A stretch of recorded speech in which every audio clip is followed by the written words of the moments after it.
Previously on So You Think You Know The Witcher.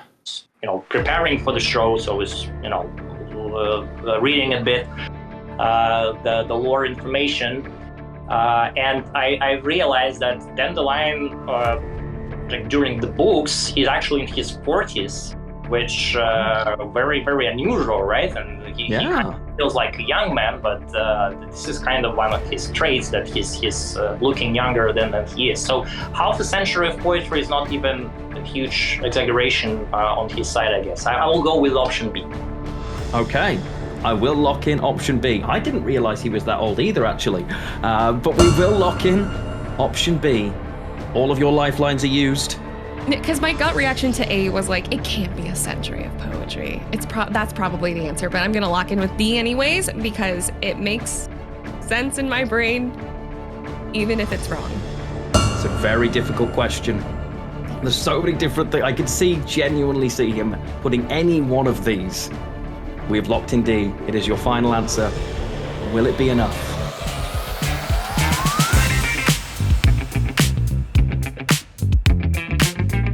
Yes, I would like to eliminate the wrong answers, two of them. Okay, we will burn away 2 wrong answers for you and see what is left remaining. You're doing really well so far. Okay, so that's nice. Good RNG, almost like in Gwent. So I will go with option B. Okay, I will lock in option B. I didn't realize he was that old either, actually. But we will lock in option B. All of your lifelines are used. Will it be enough? It will. You are correct. It is half a century of poetry, my friend. Congratulations. You are through to the final question in Velen. Well done. This is your chance to beat through Velen and reach the shores of Skellige. Because my gut reaction to A was like, it can't be a century of poetry. That's probably the answer, but I'm gonna lock in with B anyways because it makes sense in my brain, even if it's wrong. There's so many different things. I could genuinely see him putting any one of these. We have locked in D. It is your final answer. And I'm sorry to say it is not D, an eternity of poetry. It isn't A either, so the dice didn't help you. It is B, half a century of poetry. He was halfway done with it, or something to that effect. It was B, half a century of poetry. You know what? Sometimes that's how the dice roll and the cookie crumbles and all that jazz. And Dandelion, you let me down. I am ChaoticNeutralGoblin on pretty much every platform except for Twitter, where I'm CNGoblin, and I am a full-time content creator and streamer on Twitch. I do original content and such on YouTube as well, and I do cosplay. So if you want another Siri cosplayer in your life, if you want Imogen from Critical Role, if you want Sarah J. Maas book character cosplays, you can find me on TikTok, Twitter, and Instagram, all that jazz. Now, the final question of Velen.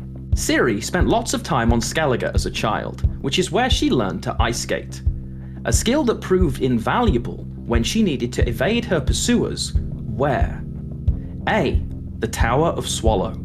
B. Kaer Morhen. C. The Brokilon Forest. Or D. Old Vizima. All right, so this is the scene from the books. It was not featured in any of the video games yet, fortunately. So it definitely not Kaer Morhen. There was no skating contest here, and actually the Battle of Kaer Morhen was in the Witcher 3. Definitely no ice skating involved, although there was a lot of ice there. This part I remember. So Brokilon Forest was never encompassed in ice. Maybe if Wild Hunt would be touring there, they could do something with the forest ecosystem, but from what I understand, it's kind of evergreen, so never actually a proper place to skate.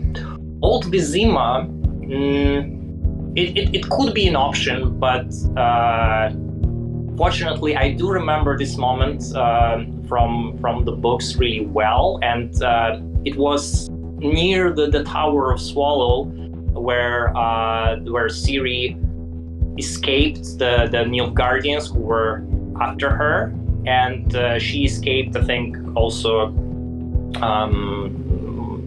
I think soon after that through the portal. So I will go with A. That's where it all happened.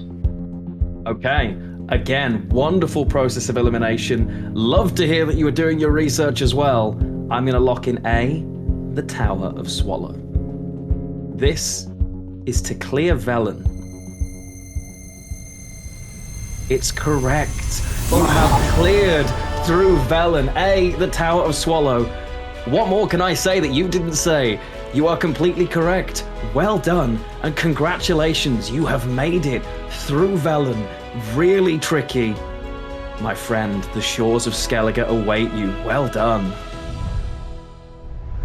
I can tell you, you are currently leading all of the CDPR employees who have appeared on the show. You are the first to make it to Skellige, so feel free to lord that over everybody tomorrow. Oh, I will. My friend, welcome to Skellige. If you thought Velen was tough, trust me, Skellige is even tougher. The first question for 64,000 orens. The rose tattooed on Ciri's inner thigh matches what love interest with the same tattoo? Is it A, Olaf Stigvason, B, Galahad, C, Skjarl, or D, Missile? Interesting. Okay, so this one I don't remember, I must admit. I'm out of lifelines, so I need to think who it might be. So one name which in particular sounds familiar here is Skjarl, but I think it's a character from another place and time in the universe. It's someone who helped, I think, Ciri to escape, but there's definitely from the Wild Hunt, but there was definitely no love interest, which just wasn't enough time anyway. I don't remember who Olaf Stigvason was. Sounds like very, Norse, kind of a Skellige name, but I also don't think that, that this tattoo we're talking about can refer to Skellige period of Ciri. I'm more than sure that it's let's say the memento from her time with the gang, with the time when she was with the rats, I think. What was the name of the gang, right? Before all of them got killed. So that was the time of when she could do something wild like this. So Galahad doesn't ring a bell, except it's a name of one of the Knights of the Round Table, I think, which yes, also is a slightly different book.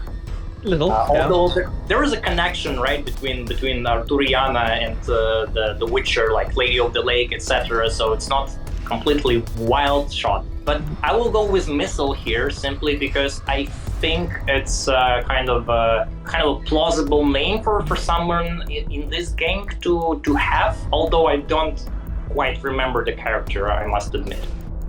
Okay.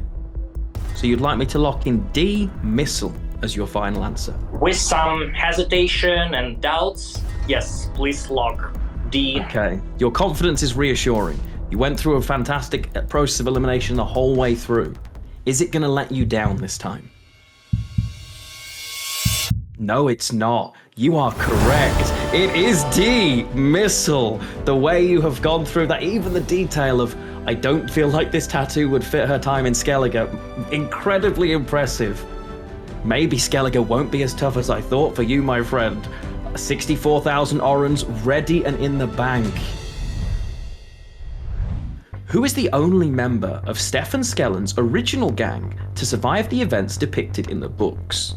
Is it A, Bert Brigden, B, Chloe Stitz, C, Joanna Selborn, or D, Boreas Munn?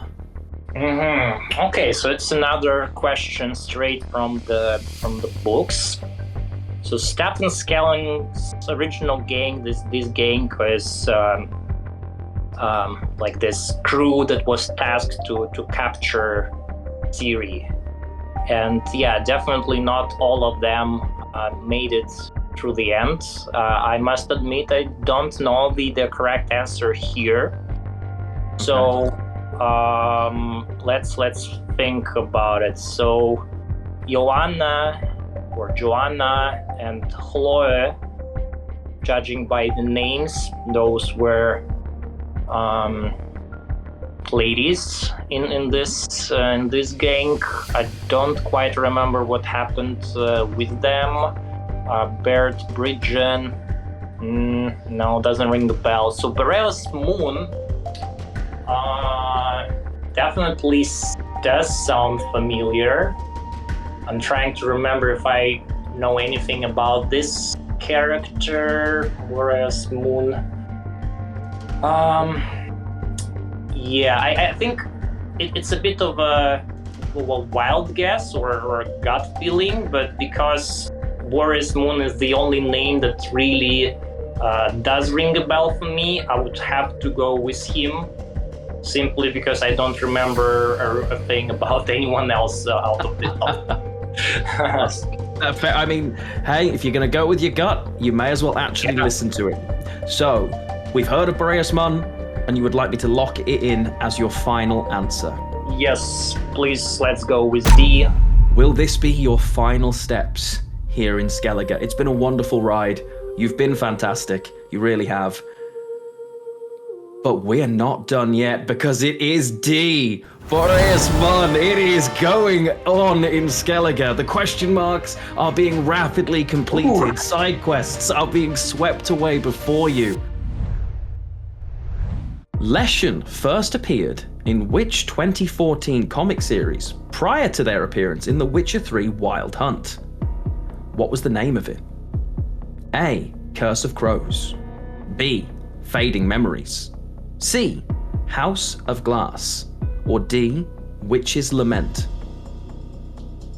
Okay, so here I assume that all of the comic book names are actually the real ones, probably. Okay. I don't remember House of Glass, but possible that it could be a Witcher story like this. I definitely remember Curse of Crows, and I think Fading Memories probably do.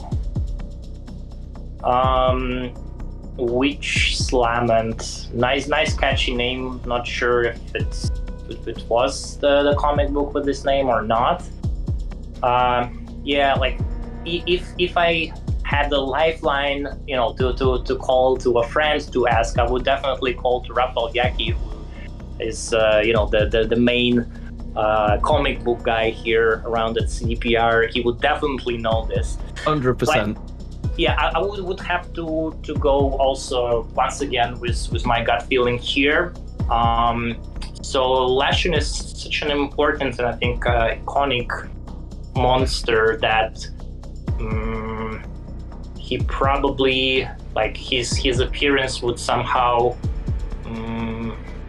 be either reflected in the title or somehow connected. I'm thinking between the Curse of Crows and Witch's Lament, because I think those two are kind of close to each other in terms of this dramatic feeling. And if I have to pick one, I will go with Curse of Crows. Even though, the Leshen is more famous for wolves and the fog, as we know from Gwent and his iterations, I think Curse of Crows is possible. Okay, and that's the one you're most drawn to? That's the one you want me to lock in? Yeah, I don't think I have any better option here, so might as well be wrong here, but yeah, we'll have to go with the gut feeling here. Okay. Your gut has led you so very far. We are going to lock in A, Curse of Crows. And I'm sorry to say it is not Curse of Crows. It is House of Glass. When you said the Leshen is reflected in the title, I thought it was a pun on glass, and I thought you were going to go for it, my friend. It is House of Glass. They are, I believe, all official comics. Wonderful series. You have been incredible, my friend. Well, I'm super stoked. That was quite a journey, all the way to Skellige. So I feel pretty good about how far I was able to get with my very limited knowledge of The Witcher. But it feels good, and I'm definitely reading House of Glass now. I have to. My message to the world will be: let's have a round of Gwent. When you have time, you can also find me. When I'm not playing Gwent, so I'm not on the ladder, you can find me on Twitter, Stir Serpent. Have fun, and I hope that we will see many additional episodes of this show, and continuing to be a fan, and we'll be watching it till the end. While Vlad bested Velen, Skellige proved to be a step too far. However, it's fair to say he proved that he knows The Witcher pretty well. Join us next time for a whole new set of questions and 4 brand new contestants who think they know The Witcher. Did you manage to outlast our guests this time, or were you lost somewhere along the way? Let me know in the comments down below, and don't forget to drop a like on the video and subscribe to the channel if you are enjoying the series. Thank you for joining us.